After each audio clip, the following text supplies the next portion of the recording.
Que a paz de Jesus e o amor de Maria possam permanecer conosco. Bem, meus amigos, dando prosseguimento ao estudo da doutrina espírita nessa reunião, nós estamos lá no Livro dos Espíritos, né? Na parte segunda, aquela que fala do mundo espírita ou mundo dos espíritos. E estamos no capítulo 6, cujo título é Da Vida Espírita. Nesse capítulo, o tópico que nos cabe estudar hoje é o de número 6, as relações no além-túmulo. São 17 perguntas, da 274 até a 290. Ok? Bem, vamos passar logo para a primeira delas, né? Porque realmente é um número bastante razoável de perguntas e nós temos que ficar dentro do tempo que nos foi disponibilizado. Muito bem.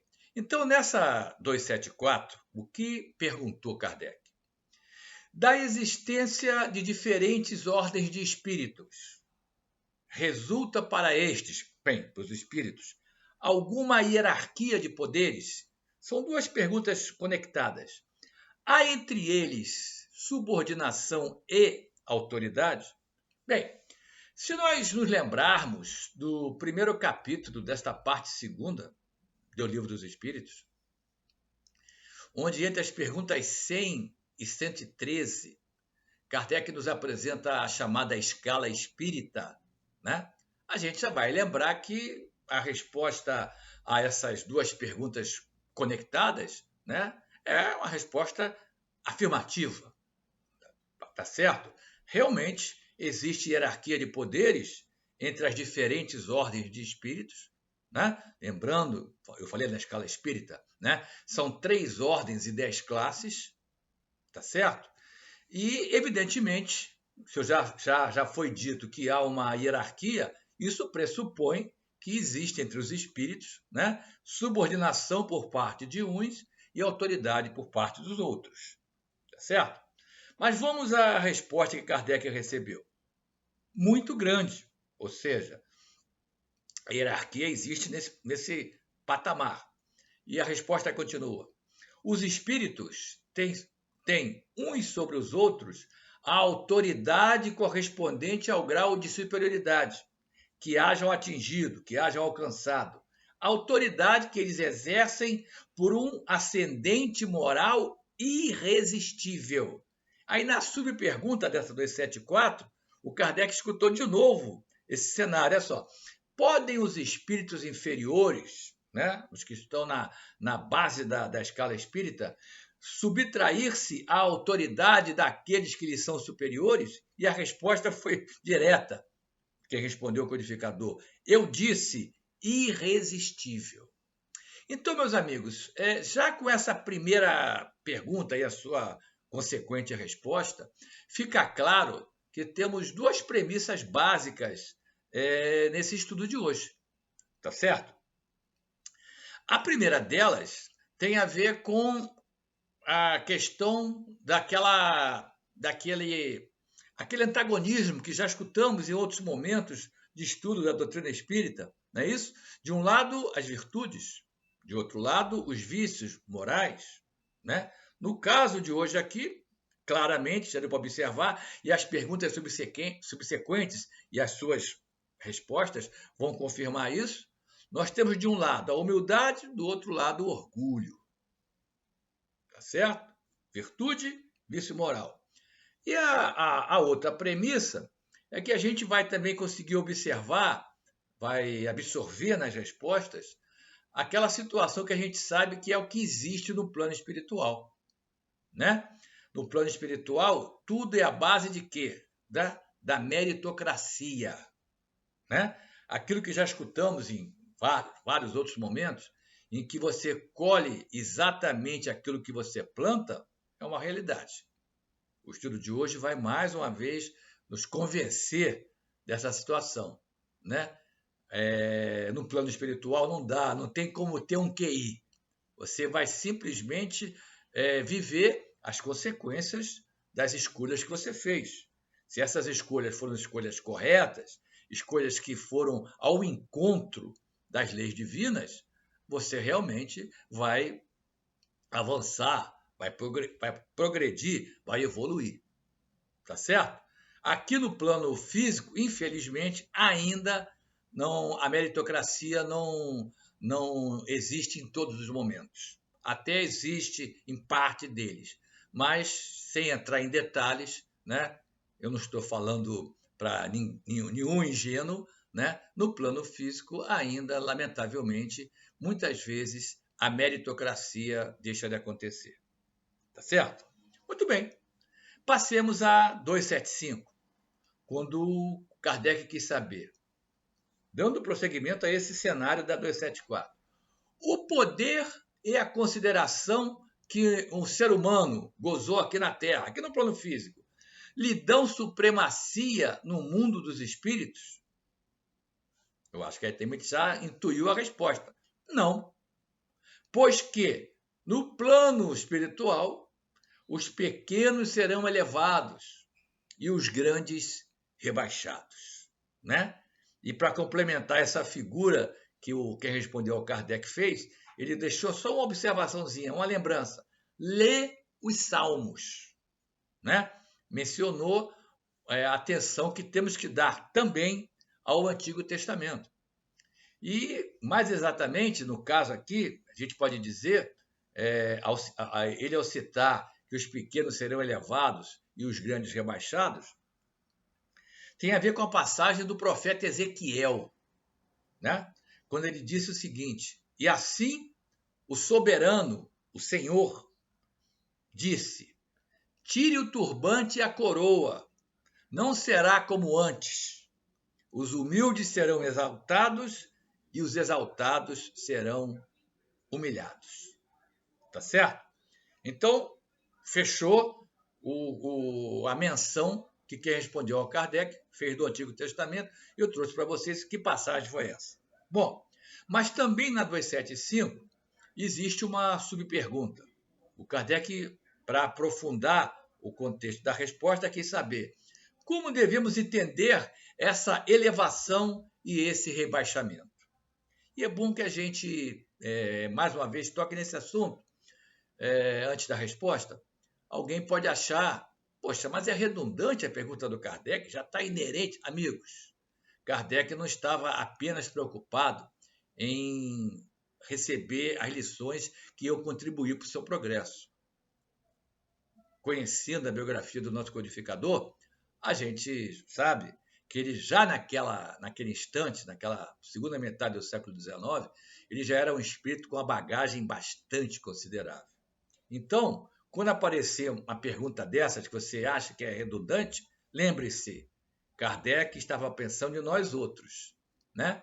Que sem querer ofender a ninguém, né? Estamos ainda a anos-luz do codificador e eu me incluo, evidentemente, nesse cenário aí, tá certo? Bom, mas qual foi a resposta que o Kardec recebeu? Não sabes que os espíritos são de diferentes ordens, conforme seus méritos? Pois bem, disse ele, o maior da terra, o mais poderoso aqui na terra, o mais endinheirado aqui na terra, pode pertencer à última categoria entre os espíritos, ao passo que o seu servo, o seu empregado, pode estar na primeira categoria. E aí, quem respondeu ao Kardec quis não deixar dúvidas. Compreendes isto? E vai citar uma frase de Jesus, está lá em Lucas, capítulo 18, que tem tudo a ver com aquilo que nós citamos aqui do profeta Ezequiel. Jesus, como aconteceu em diversas passagens, repetiu trecho do Antigo Testamento. Qual seja, não disse Jesus, aquele que se humilhar será exalçado, e aquele que se exalçar será humilhado. Tá certo? Embora eu ache que ficou bastante claro o cenário que o espírito que respondeu ao Kardec quis trazer, né? Eu, naquela tentativa de deixar mais mastigado ainda, foi assim que eu fiz para mim, então procuro passar para quem está acompanhando essa nossa conversa, esse nosso estudo de hoje. Tem uma parábola de Jesus, né, que vai direto no centro desse cenário aí que o quem respondeu ao Kardec pintou, né? É a chamada parábola do rico e Lázaro, né? Virou até uma novela recentemente numa dessas emissoras de TV aberta que nós temos aqui no Brasil. Também é uma passagem de Lucas, só que é no capítulo 16, né? Então, o Lázaro se alimentava dos restos que sobravam na mesa do rico, né? E ele foi definhando, o rico não estava nem aí, né? Não se preocupou de, ao vê-lo naquele estado, tentar trazer uma alimentação mais substanciosa, né?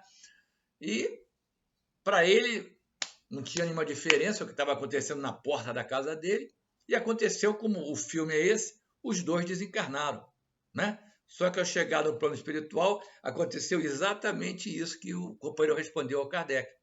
O poderoso, o rico, né, estava na última categoria. E o Lázaro, que tinha ralado muito a sua última experiência física, estava, digamos assim, numa categoria bastante superior. E o rico, vendo que não tinha como mudar aquilo, pediu pelo menos ao pai Abraão, né, que permitisse que o Lázaro molhasse a ponta do dedo dele, né, e levasse até ao rico, né, o rico naquela alegoria que o rico estava no inferno, né, estava na geena, né, para pelo menos para amainar um pouquinho aquela sede do rico. E aí o pai Abraão disse: infelizmente não vai dar, tá certo? Cada um de vocês está vivendo as consequências do que vocês fizeram nessa última oportunidade física. E complementou: e além disto, existe um grande abismo entre nós, ou seja, pai Abraão se colocou no mesmo patamar do Lázaro, e vós, o rico, de sorte que aqueles que quiserem passar daqui para vós não poderiam, nem tampouco onde você está pode passar, ninguém pode passar para cá.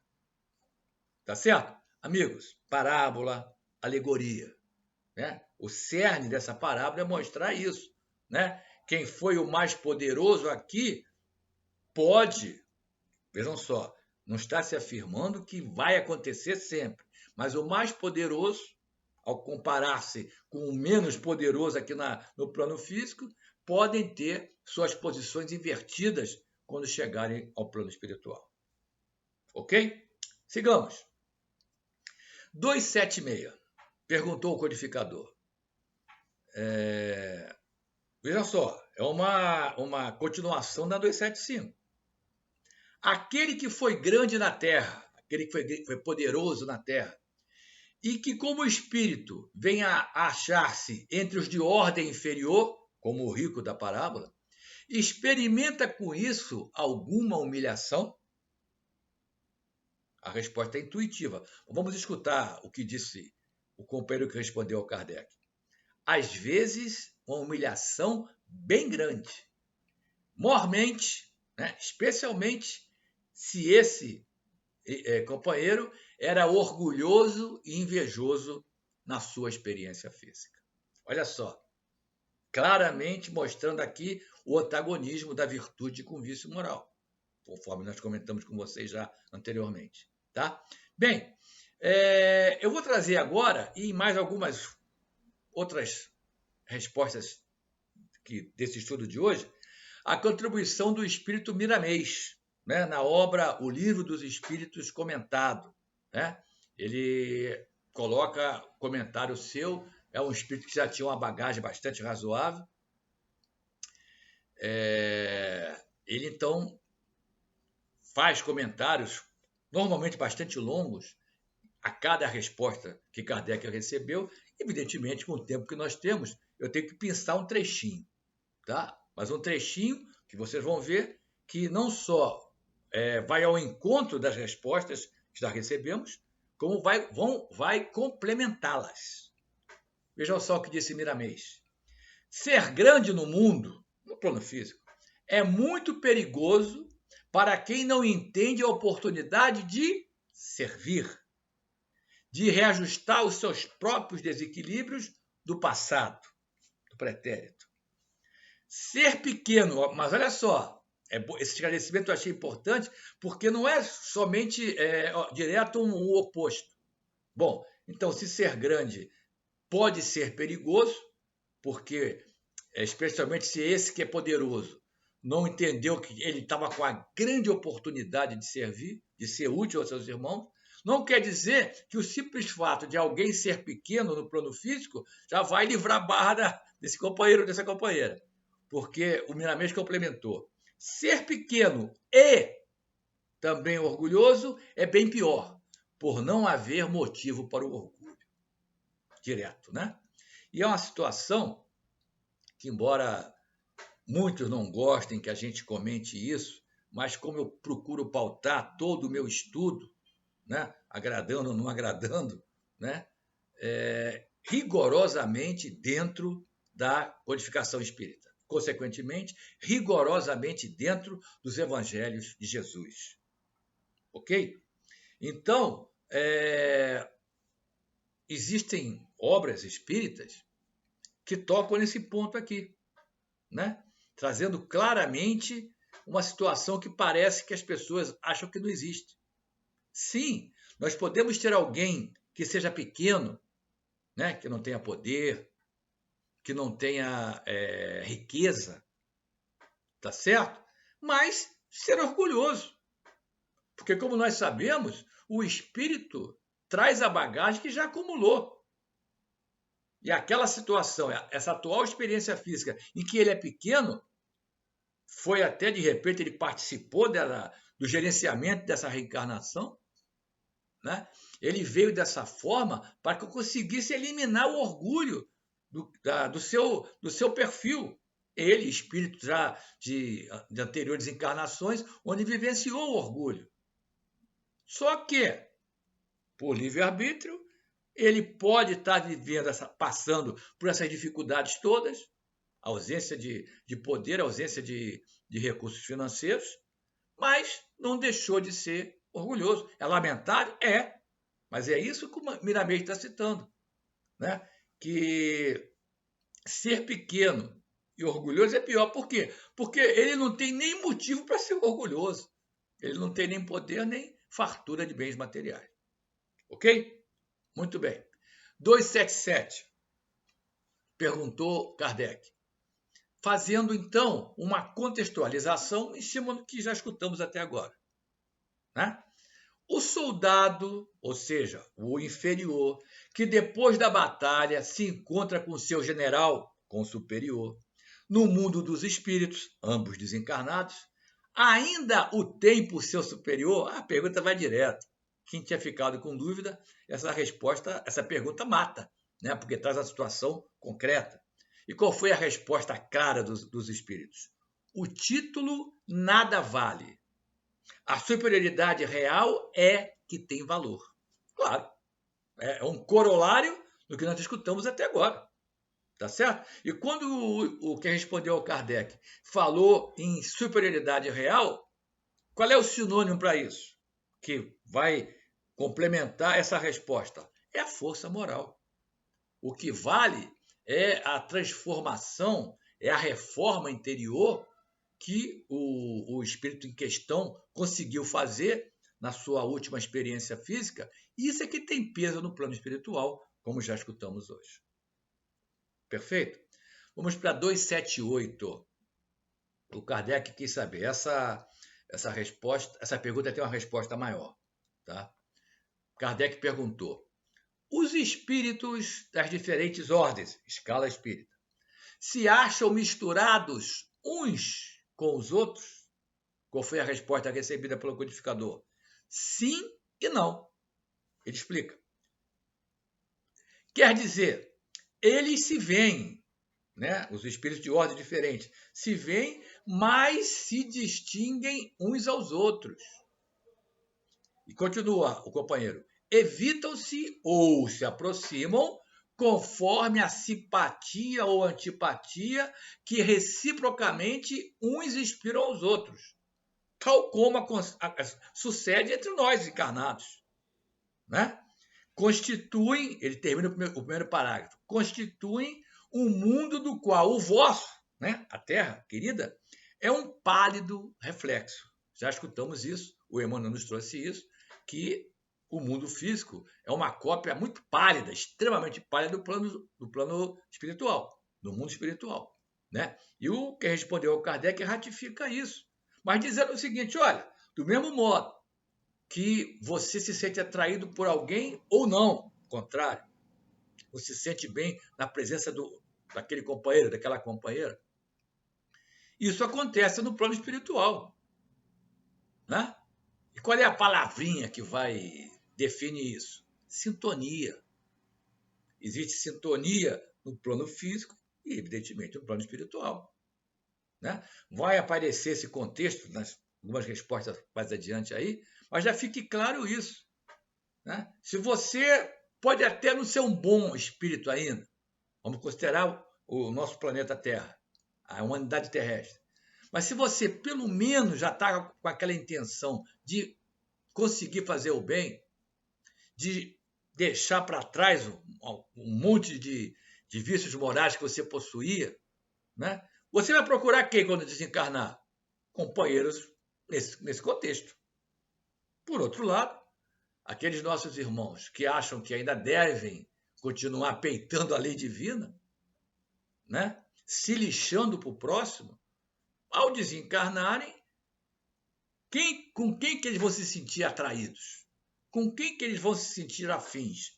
Com esses irmãos nesse mesmo patamar, né?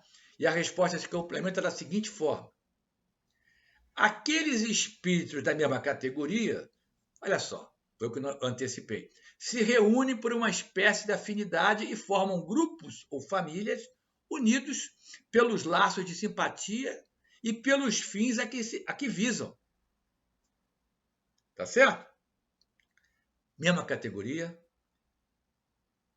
mesma afinidade, tanto vale para os bons quanto para aqueles que ainda não são bons. Ainda não são bons, né? Porque aí o companheiro complementou a resposta a respeito disso que eu acabei de ler. Os bons, os espíritos bons, se formam grupos ou famílias unidos por quê? Pelo desejo de fazerem o bem. Falei isso já, eu me antecipei, né? Os maus, pelo desejo de fazerem o mal, pela vergonha de suas faltas e pela necessidade de se acharem entre aqueles que se lhes assemelham. Perfeito. Não preciso fazer nenhum comentário adicional. É mais negócio a gente escutar um comentário curto do Kardec após essa resposta. Disse ele fez, para quem ficou com dúvida ainda, né? Ele fez uma analogia com o que acontece numa cidade, aqui no plano físico. Disse ele, tal como ocorre numa grande cidade, onde os homens de todas as classes e de todas as condições, né, se veem e encontram na rua, nos locais de reuniões, sem se confundirem, onde as sociedades se formam pela analogia dos gostos, pela afinidade, onde a virtude e o vício se acotovelam sem trocarem palavras. Não é isso? Você, no teu dia a dia, não importa onde você estiver, né? Você vai ter ao seu lado, se você for bom, já está com interesse de ser bom pelo menos, prefiro dizer isso no contexto da Terra, você vai estar convivendo, né, com alguém que ainda não pensa em ser bom, e vice-versa. Tá certo? Então, Kardec fez essa analogia para complementar o que disse o companheiro que respondeu a ele. 279. Quis saber o codificador. Todos os espíritos têm reciprocamente acesso aos diferentes grupos ou sociedades que eles formam, né? É mão dupla? Resposta: os bons vão a toda parte, e assim deve ser para quê? Para que possam influir sobre aqueles ainda que são carimbados como maus. Ainda. Vamos colocar o advérbio ainda, né? Por quê? Porque é uma forma que você, que já tem o interesse do bem, pelo menos, de evoluir, de progredir. Por quê? Porque você vai estar servindo. Você vai tentar chegar próximo a alguém que ainda não está interessado no bem, chamado, classificado de mal, e tentar, de alguma forma, com os exemplos especialmente, convencer o companheiro, a companheira, poxa, não é por aí, rapaz. Pensa um pouquinho, não é melhor sair por essa trilha aqui? Né? E a resposta é complementada com o segundo parágrafo. As regiões, porém, que os bons habitam, estão interditadas aos espíritos imperfeitos, a fim de que não as perturbem com as suas paixões inferiores. Né? Aí é escala espírita direta. Né? Base da escala espírita, né? Na ordem terceira, né? Nós temos quem? Né? Espíritos imperfeitos como nós, habitantes da Terra, a maioria de nós, pelo menos. Né? Em seguida, no meio da escala, temos quem? Os bons espíritos. Tá certo? Então, a essa região habitada pelos bons espíritos, né? Só para lembrar da escala, aqueles que estão entre a quinta e a segunda classe, né? Não pode ser acessada por nós outros, que ainda estamos na ordem terceira, né? Dos espíritos imperfeitos, que corresponde da 10ª à 6ª classe. Ok? Vamos para 280. É mais curtinha. Perguntou Kardec: de que natureza são as relações entre os bons e os maus espíritos? Já deu para perceber por alguma das respostas anteriores. Vamos escutar o que disse o companheiro. Os bons espíritos se ocupam em combater as más inclinações dos outros. Diz que já tínhamos escutado isso. A fim de ajudá-los a subir. É a sua missão. Então, meus amigos, fiquemos sabendo que o trabalho não falta. Tá certo? Sabendo pela definição que foi dada a uma pergunta do Livro dos Espíritos, esse mesmo livro que a gente está estudando hoje, que trabalha qualquer atividade útil, né? Você ajudar a combater as más inclinações do seu próximo, você está trabalhando. Você está contribuindo para que ele consiga sair da estagnação e começar a galgar algum degrauzinho, pelo menos, no seu processo evolutivo. Tá certo? Bom, 281, perguntou Kardec, por que os espíritos inferiores se comprazem, né? Vibram em nos induzir ao mal? Tem uma satisfação especial em nos induzir ao mal. Nós que ainda não somos bons espíritos, especialmente. Né? Resposta: pelo despeito. Né? O que é despeito? Inveja. Que lhes causa o não terem merecido estar entre os bons. O desejo que neles predomina, segue a resposta, é o de o impedirem, quanto possam, né, que os espíritos ainda inexperientes, né, alcancem o supremo bem. Querem que os outros experimentem o que eles próprios experimentam.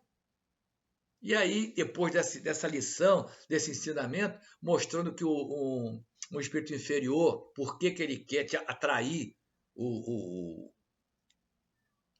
alguém que ainda é imperfeito, mas que está tentando evoluir, né? Que falta ainda o conhecimento para escolher a trilha certa, né? A inveja que vê que aqueles companheiros vão ter, por vontade própria, a oportunidade de não se reunir a ele inferiores, né?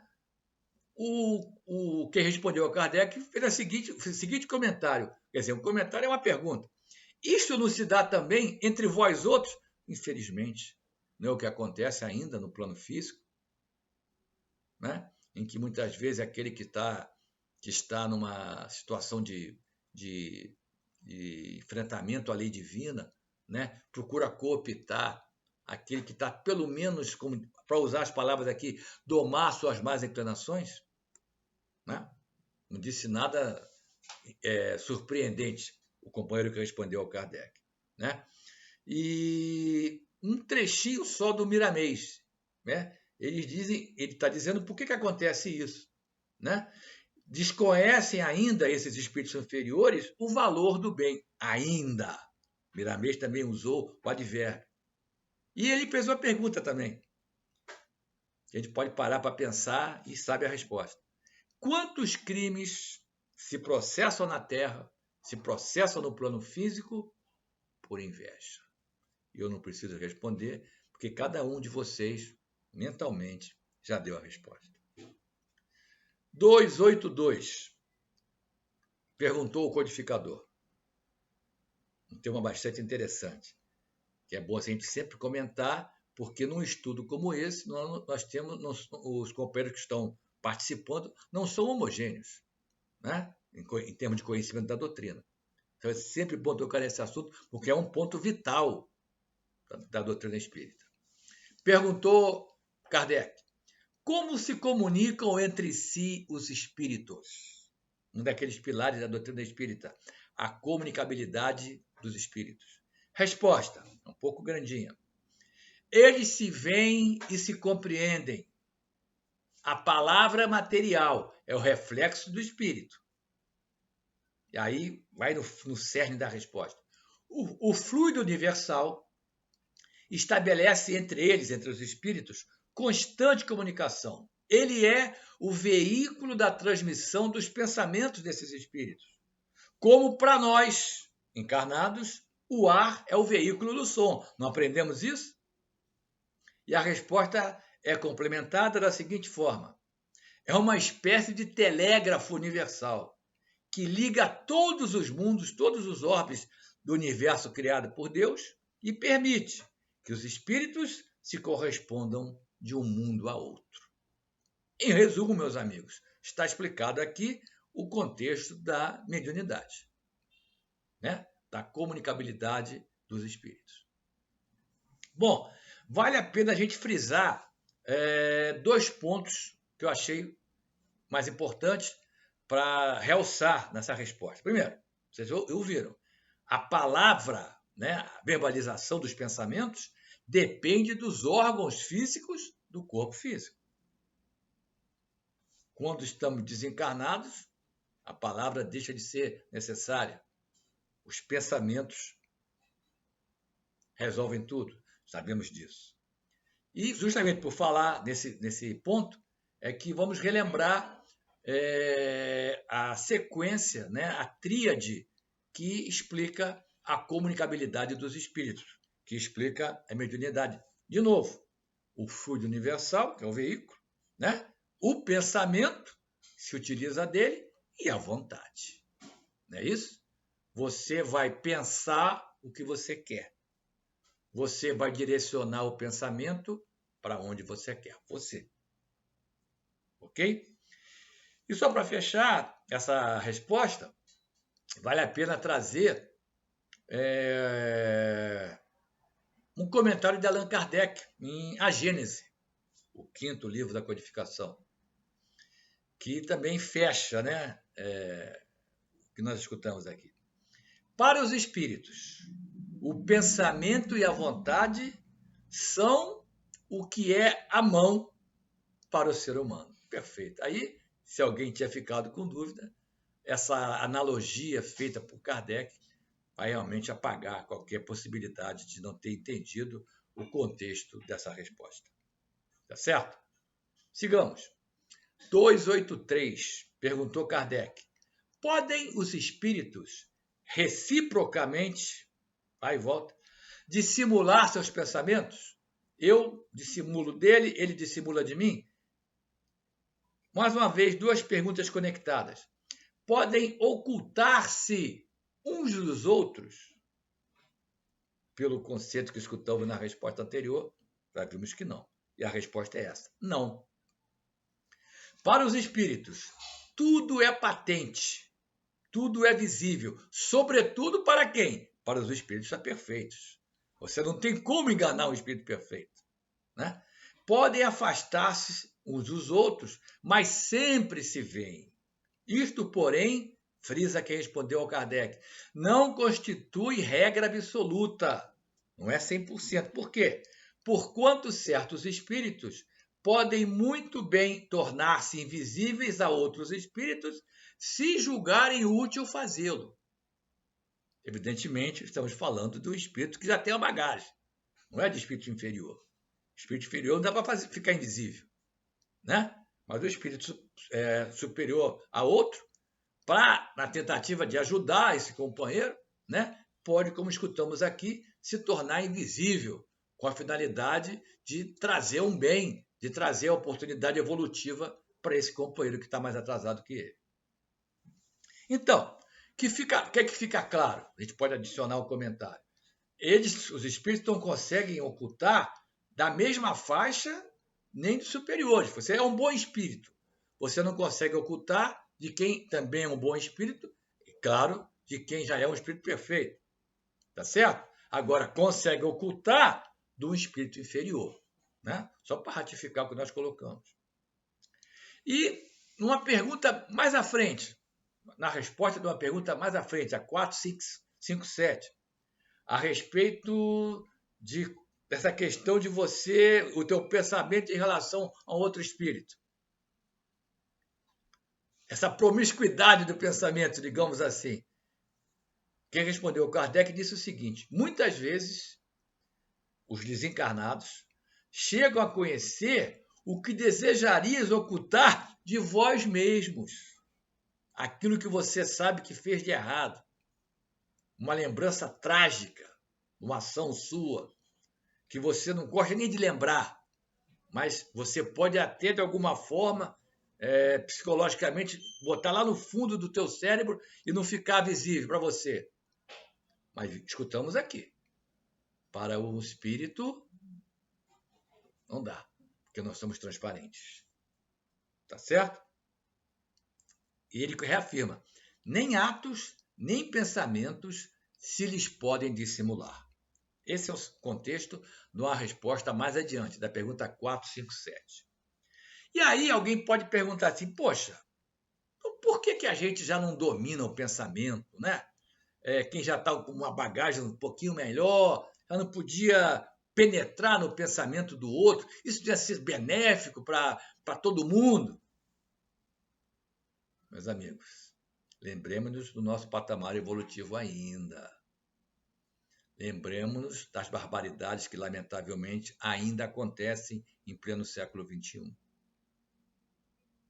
Mas o nosso codificador escreveu, na edição de outubro de 1864, da Revista Espírita, o seguinte parágrafo, que mata qualquer si que alguém pudesse colocar em relação ao comentário que eu fiz.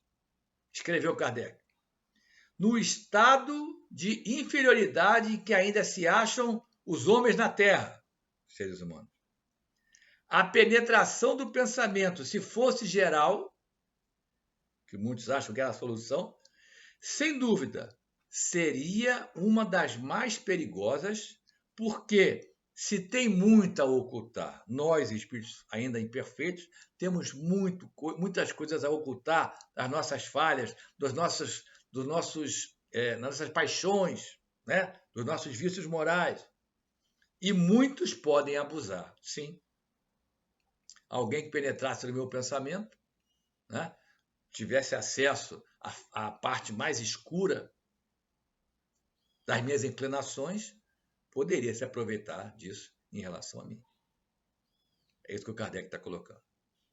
Bem, chegamos a 284, em que o codificador fez o seguinte questionamento: como podem os espíritos, não tendo corpo, comprovar suas individualidades e distinguir-se dos outros seres espirituais que os rodeiam?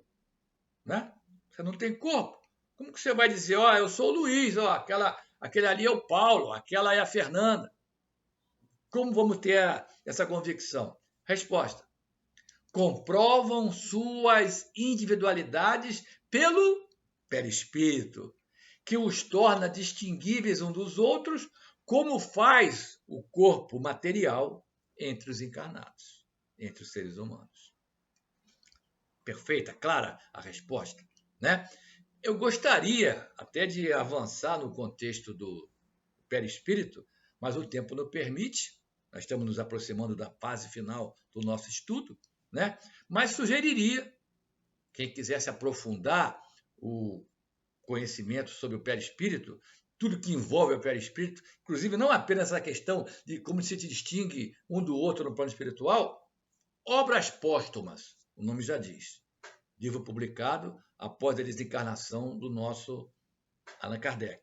Na primeira parte, os companheiros da Sociedade de Estudos Espíritas de Paris encontraram, naquela famosa escrivaninha do codificador, um material maravilhoso, inclusive sobre o perispírito. E deram o título, O Perispírito como Princípio das Manifestações. É uma sugestão de estudo. Que mais? Só um trechinho do nosso Miramês. O espírito se distingue das outras vidas que pululam no espaço, dos outros espíritos, pelo perispírito, mostrando a sua forma. E ele frisa, para não ficar dúvida, não é o corpo que dá forma ao corpo espiritual. Não é o corpo material que dá forma ao corpo espiritual. E sim o perispírito que plasma na carne a forma humana. Não dá para ficar com dúvida, juntando a resposta e o comentário de Miramês. 285. Os espíritos se reconhecem por terem coabitado a Terra, vivido juntos aqui na Terra? Aí vai ficar mais sem dúvida. O filho reconhece o pai? O amigo reconhece o seu amigo? Resposta: perfeitamente. E assim de geração em geração. Função, como escutamos, do perispírito. Mas olha só, vou fazer uma ressalva mais adiante. Vamos primeiro seguir aqui com a subpergunta da 285. Kardec quis ampliar os conhecimentos. Como é que aqueles que se conheceram na Terra se reconhecem no mundo dos espíritos? Né? Mais direta a pergunta, para não ter dúvida. Resposta: quando desencarnamos, a nossa memória vai voltando, como já aprendemos isso, né? Vemos a nossa vida pretérita e lemos nela como em um livro. Olha a figura de retórica que o companheiro fez. Vendo a vida dos nossos amigos e dos nossos inimigos, aí vemos a passagem deles da vida corporal, da vida física, para outra, para a vida espiritual. Né? Complementou o conteúdo da resposta da pergunta principal. E o Miramês complementa. As imagens das vivências se plasmam, né, nos centros mais sensíveis da consciência, vindo à tona de acordo com as necessidades de cada um. A gente já aprendeu também que a memória não volta de uma vez só. A memória não vai, especialmente considerando um espírito já mais antigo, em termos de indas e vindas do plano espiritual, não vai ter acesso a tudo isso, tá certo? Mas o que é importante vai ser plasmado nesses centros mais sensíveis da nossa consciência, de acordo com se for necessário ou não para aquela situação que nós estamos vivenciando lá no plano espiritual. Ok? Bom, mas eu falei que ia fazer uma ressalva, né? Uma ressalva àquela resposta se os espíritos se reconhecem quando voltam para o plano espiritual, né? Tem um porém, uma ressalva. Espíritos mais elevados podem recordar existências passadas e reconhecer todos os seus companheiros de convivência, dentro dos limites que já colocamos aqui. Porém, há espíritos que nada reconhecem, ignorando até o que se passa ao seu redor. A palavra é essa. Os sentidos se embotam, ficam embotados, né? Devido ao mau uso feito deles. Quem, lamentavelmente, teve uma experiência física contrária às leis divinas, não cumprindo os compromissos que assumiu antes de reencarnar, muitas vezes agregando outros erros aos que já possuía e não conseguiu resolver, né? Quando reaparece no plano físico, vocês escutaram, os sentidos se embotam, né? É aquele companheiro que não diz coisa com coisa, ou não pensa coisa com coisa. Ele está totalmente desequilibrado para exigir trabalho apurado, né, dedicado dos companheiros do plano espiritual que tem essa função. Bom, 286, perguntou o codificador. Deixando seus despojos mortais, a alma vê imediatamente os parentes e amigos que a precederam, que a antecederam na volta para o mundo dos espíritos? Resposta: imediatamente não é o termo próprio.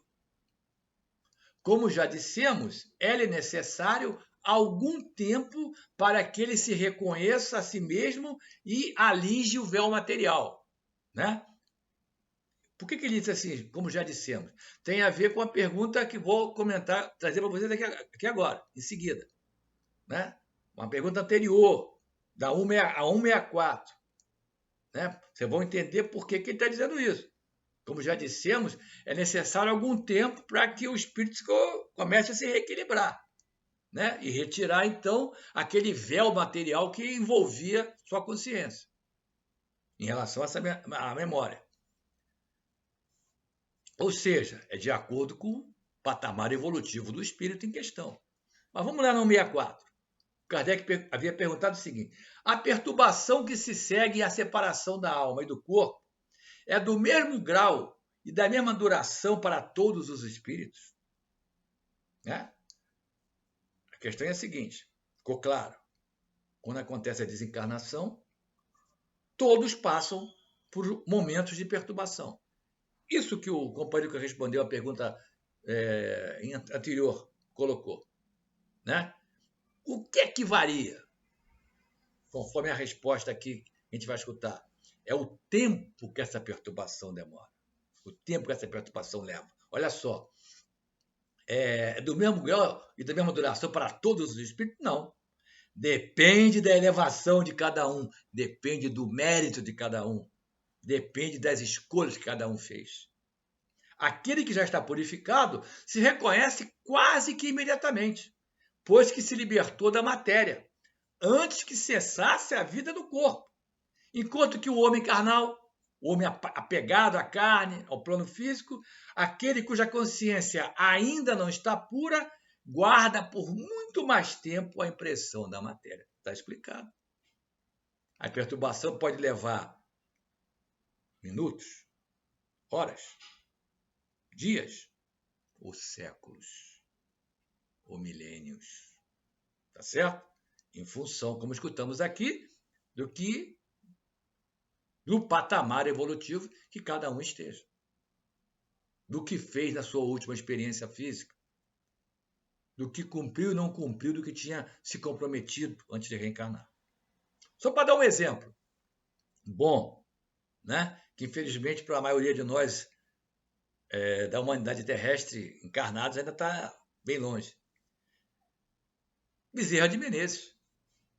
Desencarnou no amanhã, à noite se manifestou na casa espírita. Qual foi o tempo de perturbação de Bezerra de Menezes? Minutos. Acho que não chegou nem a horas. Bezerra de Menezes. Mas não esqueçam, vamos chegar lá. 287. Aí Kardec começou a perguntar o que acontece quando alguém ligado ao bem desencarna e quando alguém que ainda não está ligado ao bem, pelo contrário, está ligado ao mal, desencarna. Primeiramente, como é acolhida a alma no seu regresso ao mundo dos espíritos? Resposta: a do justo como um bem-amado irmão, desde muito tempo aguardado, esperado. A do mal como um ser desprezível. Mas é importante que, como já escutamos, que não existem dois processos reencarnatórios iguais, também não existe dois processos desencarnatórios iguais. Por que não? Pelas razões que eu acabei de dizer há pouco aí. Cada um de nós está um pouquinho mais à frente ou um pouquinho mais atrás em relação às escolhas que vão ao encontro das leis divinas, aos exemplos de Jesus. Né?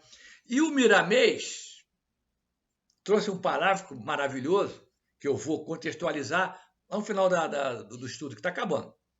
Ele disse o seguinte, sobre o retorno do bom e do mal ao plano espiritual. O retorno dos discípulos do Mestre é o que nós seremos, tá certo? Enchem de esperança o coração de alguém que acompanhe esses relatos numa obra como Boa Nova, de Humberto de Campos, pela beleza dessa chegada. Mas por que tem essa beleza? Porque que enche de esperança o coração de nós outros? Consequência de uma vida de lutas e de vitórias sobre si próprio, né? Conseguiu fazer a sua transformação íntima, a sua reforma interior. 288. Que sentimento desperta nos espíritos impuros a chegada entre eles de outro espírito mau? Já escutamos o lance que acontece, né, entre os bons. O mal também já escutamos, mas aqui com detalhes. Os maus ficam satisfeitos quando veem seres que se lhes assemelham, sintonizam, são afins a eles.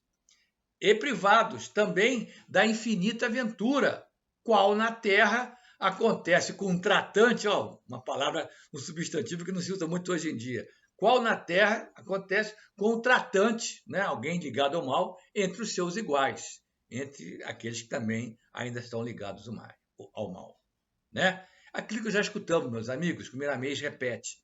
Os iguais se congregam, os iguais se reúnem por lei da afinidade. Tá certo? Em relação a essa resposta aqui que escutamos, que os maus ficam satisfeitos porque está chegando gente igual a eles.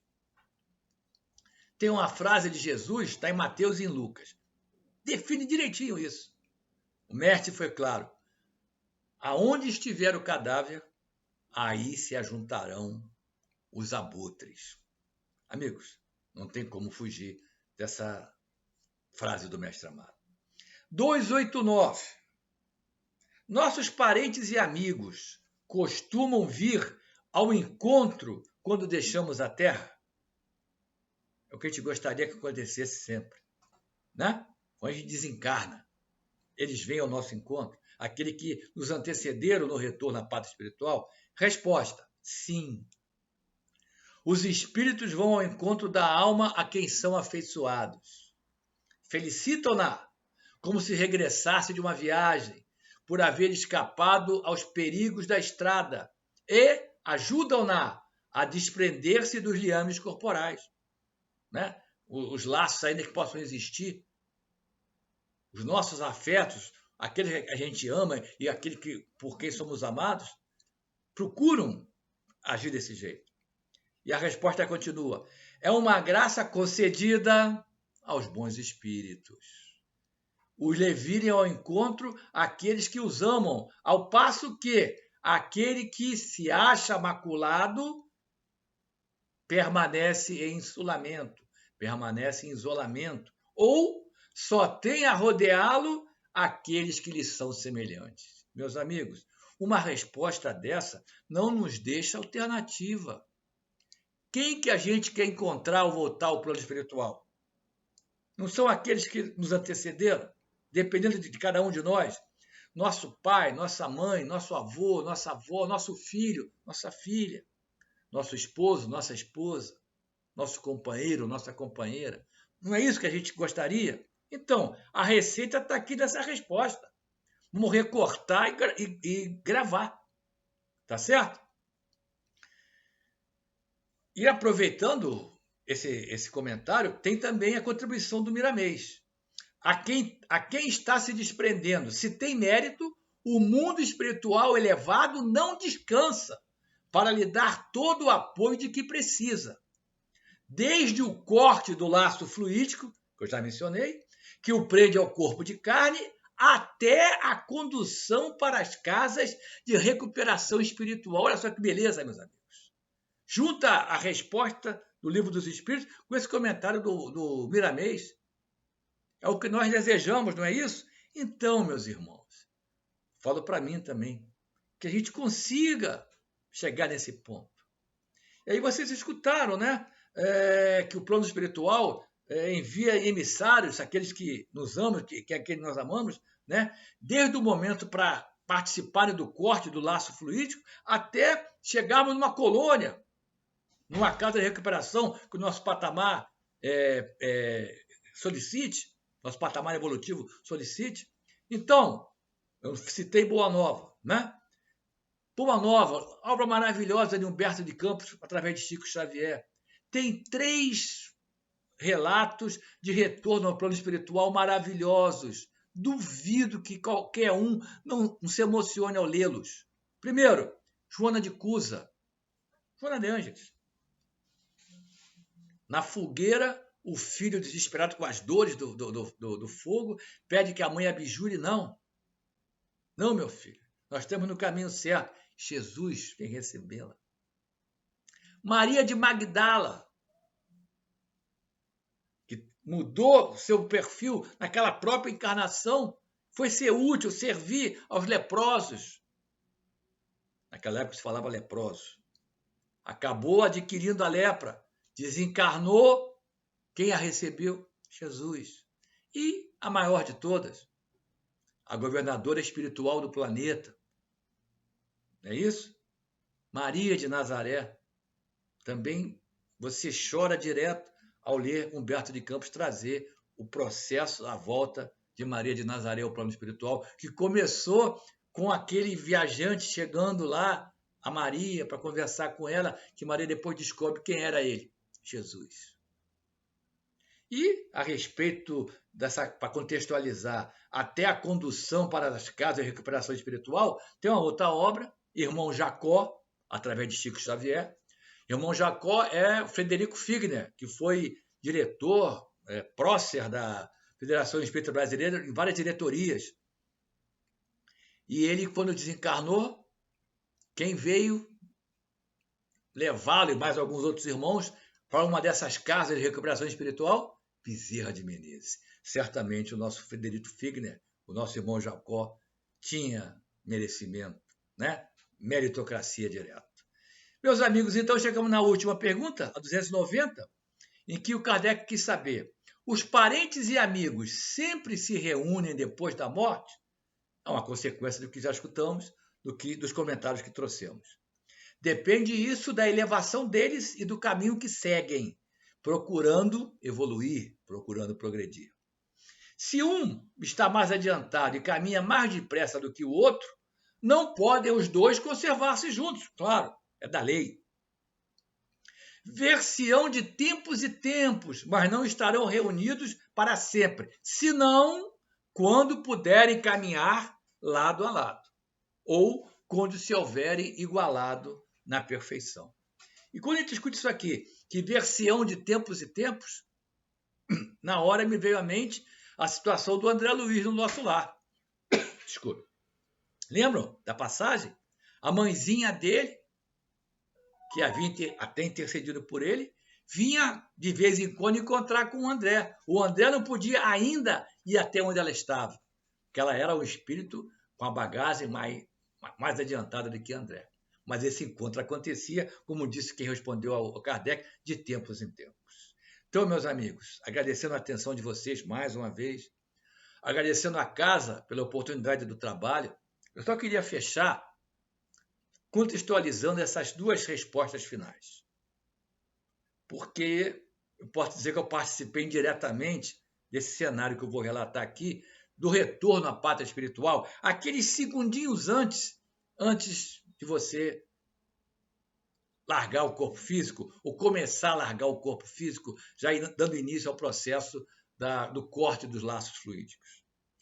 Eu trabalho já há muitos anos, agora estou com problema de saúde, estou até de licença, numa casa que atende pacientes terminais de câncer. Lá se vão quase 20 anos. E a primeira desencarnação que eu posso dizer que eu acompanhei, eu estava com a responsável pelo plantão, no quarto, tentando minimizar a situação do nosso companheiro. Ele já estava com as extremidades arroxeadas, percebíamos que estava chegando o momento final. E ela me pediu para pegar alguma coisa na enfermaria. Eu fui. Quando eu voltei, ela disse: acabou de desencarnar. E eu vi que ela estava com um semblante assim, de felicidade. Falei: mas O que aconteceu de diferente? Ela me disse, um pouquinho depois que você saiu, o nosso companheiro estava deitado na cama, estava praticamente no estado comatoso ainda. Ele se levantou, né? Levantou o pescoço, os olhos se abriram e ele deu um sorriso e voltou ao leito. É outra situação mais recente com uma tia minha, com essa questão do Covid. Ela teve Covid, mas acabou desencarnando por comorbidade anterior que ela já possuía. A minha prima, que estava com ela no momento da desencarnação, contou uma passagem semelhante. Que a minha tia, que estava prostrada no leito, né? Estava a minha prima, as minhas primas, tinham duas primas, né? As cuidadoras em volta, tentando propiciar o melhores momentos possíveis. Eu tinha tomado morfina. E também, assim, por segundos, a minha tia abriu os olhos, fez menção de levantar-se do travesseiro, deu um sorriso e foi embora. Ou seja, meus amigos, é isso que escutamos hoje aqui. De acordo com os nossos merecimentos. Uma situação como essa pode acontecer para conosco. E como ficaríamos vendo o nosso ente querido, o nosso afeto amado, vindo nos buscar, meus amigos? Sim, não será Jesus ainda, mas é uma pessoa que nos ama e que nós amamos. Não seria maravilhoso, meus irmãos? Então, como eu já disse, que consigamos colocar em prática a receita que os Espíritos mais uma vez nos ensinaram. Obrigado, muita paz.